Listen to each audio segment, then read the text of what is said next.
জবান ছেড়ে দিয়া বলেন আলহামদুলিল্লাহ। আরো জোরে আওয়াজ দিয়া বলেন আল্লাহু আকবার।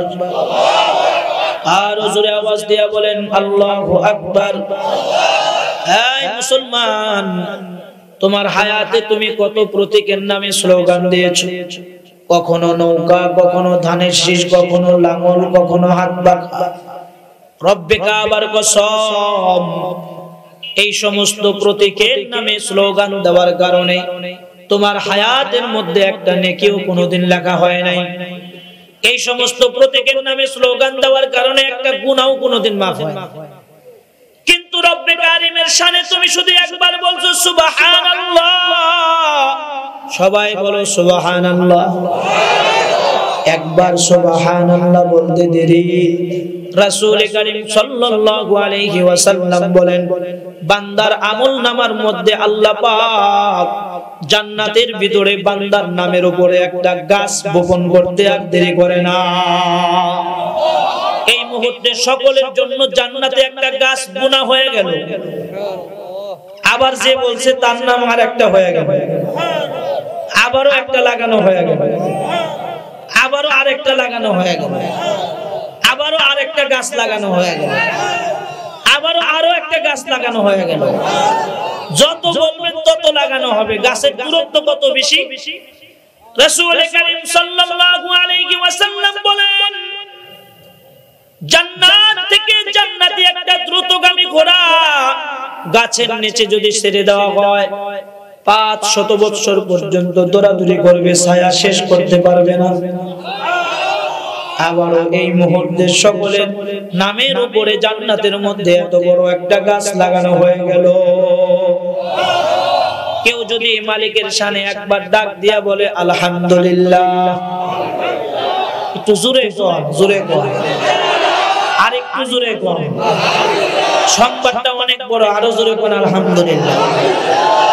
রাসূল করিম সাল্লাল্লাহু আলাইহি ওয়াসাল্লাম বলেন, মালিকের শানে কেউ শুকরিয়া আদায় করে আলহামদুলিল্লাহ বলতে দেরি হয়, আসমানের মালিক বান্দার আমলনামার মধ্যে উহুদ পাহাড় পর্যন্ত নেকি জমা করতে আর দেরি করে না।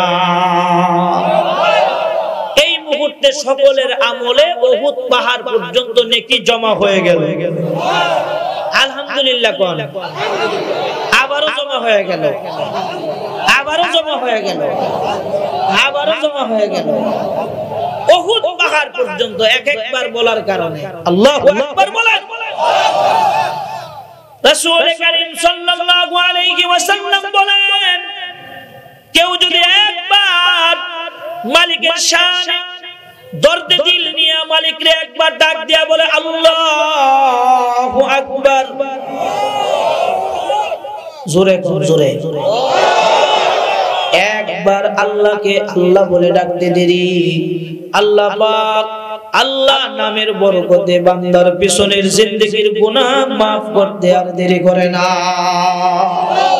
সব গুনাহ maaf হয়ে গেল।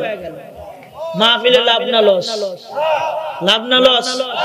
আজকে তো গুনাহ maaf করে মানে মাসুম হয়ে বাইতে যাবেন, নিষ্পাপ, একেবারে নিষ্পাপ। এজন্য আকাবিররা কয় প্রতিদিন মাহফিল দে, প্রতি মাসে মাসে দে, কারণ মাহফিলে গেলেই তো গুনাহ maaf। একবার আল্লাহু আকবার বললেই গুনাহ maaf। আল্লাহু আকবার বলেন। আর বলেন কে, গুনাহ তো সব maaf হয়ে গেছে, এখন তো আর পড়াটার দরকার নাই, এখন তো আর আল্লাহরে ডাকার দরকার নাই, গুনাহ maaf হয়ে গেছে না। যে এরপরে কি লেগে ডাকবেন তাইলে?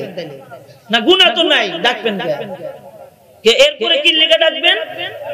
এরপরে থেকে যত বেশি ডাকবেন তত বেশি মর্যাদা জমিনে বাড়তে থাকবে। জোরে কোন আল্লাহু আকবার। এ কারণে সব নবীদের চাইতে আপনার আমার নবীর মর্যাদা আল্লাহর কাছে বেশি, ডাকাডাকি বেশি করছে নবী। জোরে কোন আল্লাহু আকবার। ডাকাডাকি বেশি করছে। তো আমি যেটা বলতেছিলাম, ওই যে ওলিদের অন্তর চক্ষু খোলা, কাছের থেকে দূরের জিনিস তারা দেখতে পায়। কথা কোন ঠিক না বেঠিক?